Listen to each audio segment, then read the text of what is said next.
Hello and welcome to the Cultural Intelligence webinar. My name is Natasha Munasinghe and I'm the CEO of a training and education organization called Frank. I was also formerly an international student. Just as a bit of background at Frank, we've worked with over 88,000 people, including students, to really help them prepare for future jobs and careers and to give them a heads up around workplace expectations.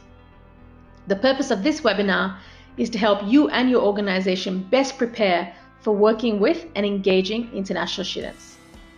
So in this webinar, you will in part 1 get introduced to cultural intelligence and its benefits. In part 2, we will cover off on the characteristics of international students and do a comparison of 3 cultures, Australia, China, and India. So you get to see in a very practical way what the differences may be and how you may need to adjust your placement needs.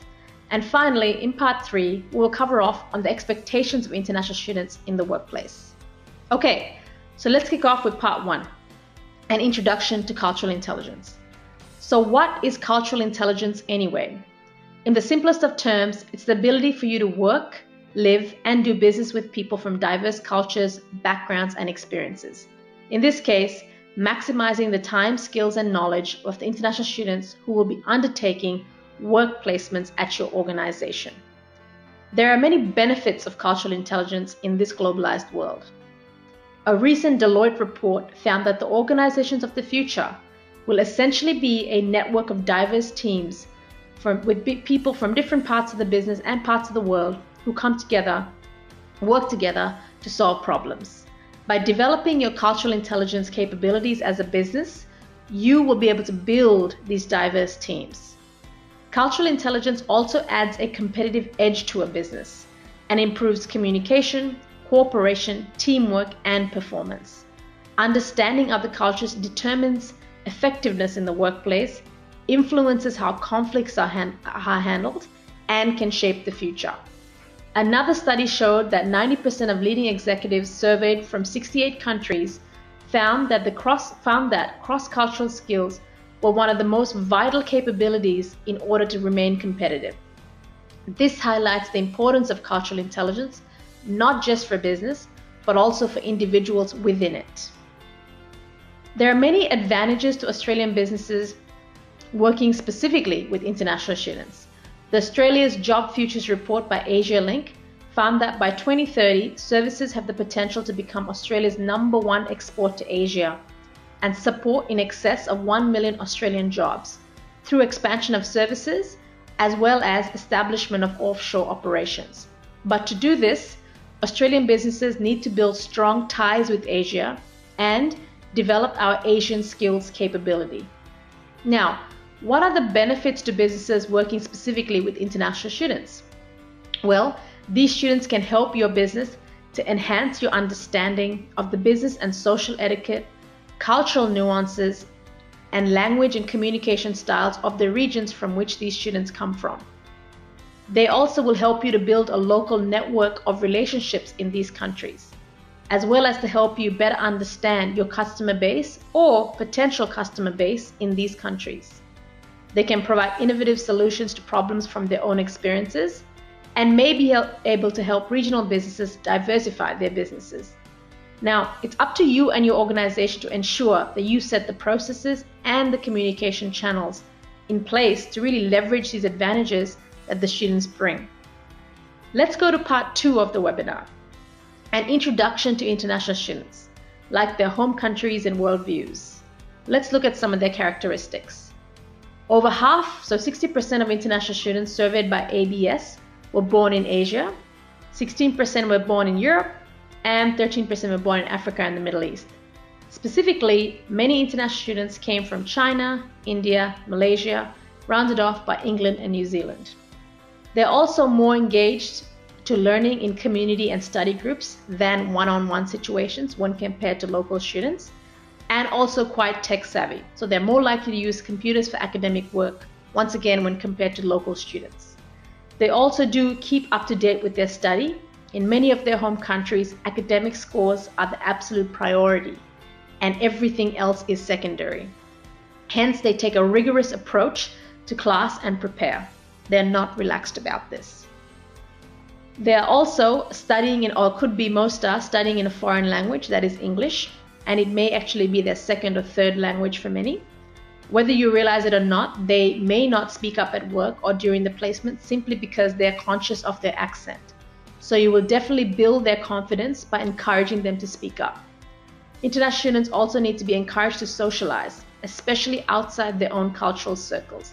They may initially be quite shy. This is also most likely their first time with Australian workplaces and Australian employees.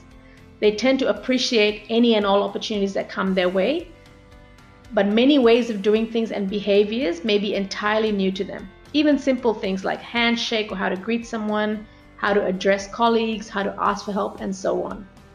Be aware of these cultural differences and try to guide the students even in the really small things. These students also tend to show a sense of maturity and independence gained from moving overseas and living independently. They do work hard and will spend effort in their tasks. Finally, they're naturally resilient in the workplace as a result of different and often challenging life experiences.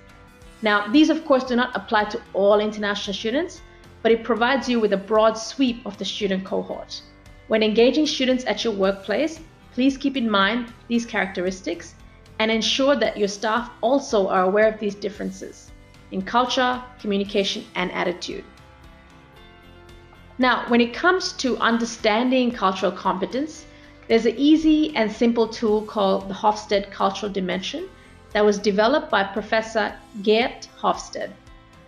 Now, there are 6 dimensions of national culture based on extensive research by the professor and others. The 6 dimensions are power distance, individualistic or collectivistic, masculinity versus feminism, uncertainty avoidance, long-term orientation, and indulgence. The website on the screen gives you access to the tool in case you wanted to compare countries for yourself, and it's free. So I wanted to compare 3 countries, China, India, and Australia, across 3 of these 6 dimensions to give you a brief but better understanding of how important culture is, and hopefully you'll get to identify ways of engaging your students keeping these cultural traits in mind. The reason I chose India and China as comparison points is that a lot of the students do tend to come from these 2 countries. Okay, let's kick off with dimension 1, which is called power distance. This dimension deals with the fact that all individuals in societies are not equal. Power distance is defined as the extent to which less powerful members of institutions and organizations within a country expect and accept that power is distributed unequally. So Australia scores low on this dimension.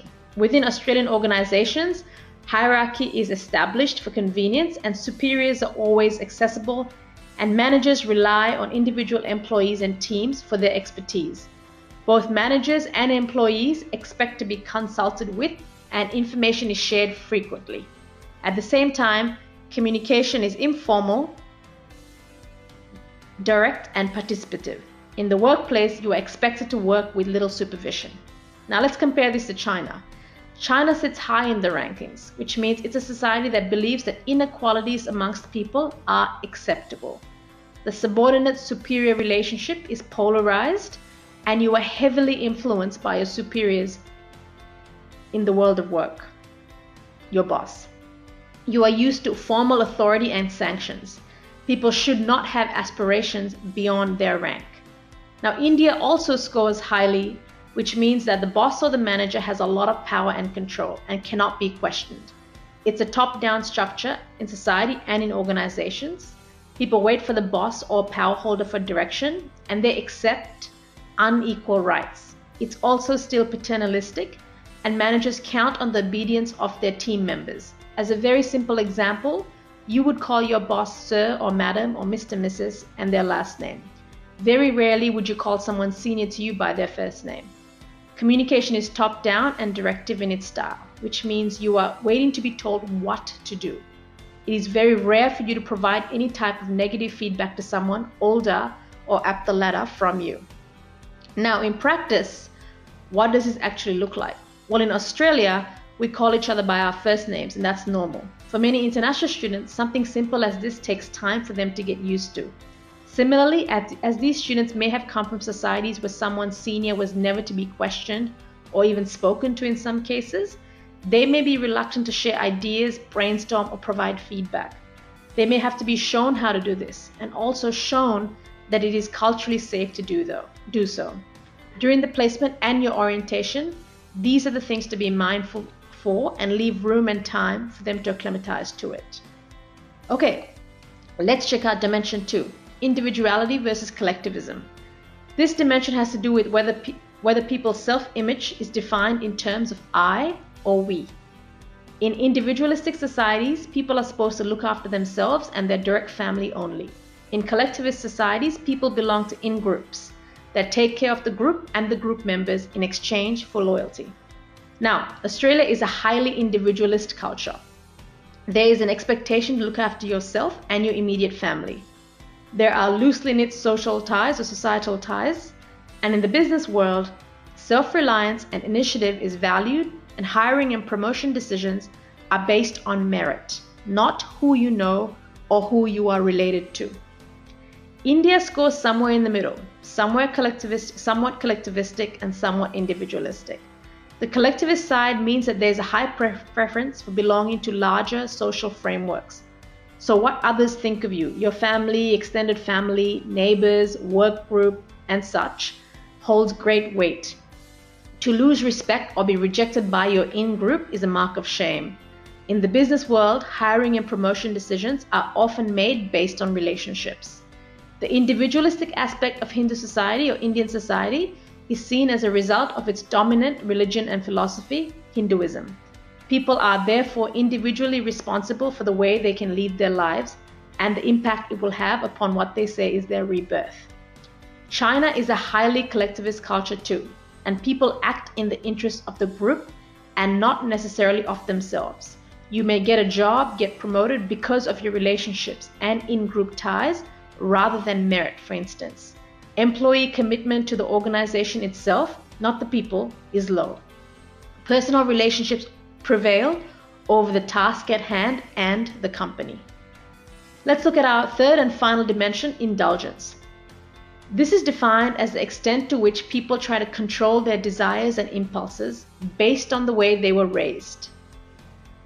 Relatively weak control is called indulgence, and relatively strong control is called restraint.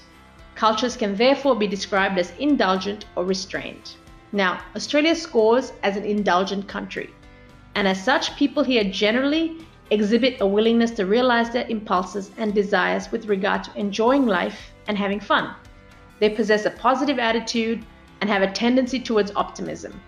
In addition, they place a high degree of importance on leisure time, act as they please, and spend money as they wish. China and India are both classified as restrained societies. Societies with a low score in this dimension have a tendency to cynicism and pessimism. Also, in contrast to indulgent societies, restrained societies do not put much emphasis on leisure time. They feel that indulging themselves, so having fun or relaxing, is somewhat wrong. Now, once again, on a practical level, how might this apply? Well, think about your work environment and work situations or work social situations like staff lunches, Friday drinks, and team building activities. For some international students, this may seem like non-work activities, and hence they may not see a need or value in participating. The value and purpose of these need to be explained to the students, especially the opportunity that they can get building stronger relationships with their team members during these activities. Now, the third and final part to the webinar is where we look at the expectations of international students during the work placements. So, this is actually a meaningful learning opportunity for international students. The purpose of the placement is to expose them to working in Australian workplaces and Australian people. It's an opportunity to implement their theoretical learnings from class into real-life situations.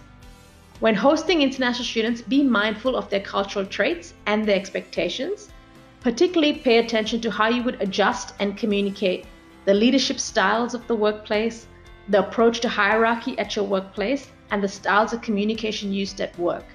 All three factors should be covered off in your student orientation and onboarding process. Be sure to also let the student know who the best person to chat to is when and if they have any questions. As far as what the students are looking for, they're looking to be guided and encouraged. They may initially be quite shy, but as they become more confident, they can start contributing a lot more to work, tasks, and projects. They would also like to have someone give them regular feedback on performance and tasks.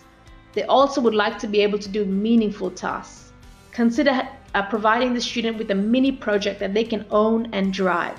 They can also then use this project as a talking point in future interviews and career opportunities. Finally, they will also be looking for networking opportunities and a chance to build their professional Australian network and contacts.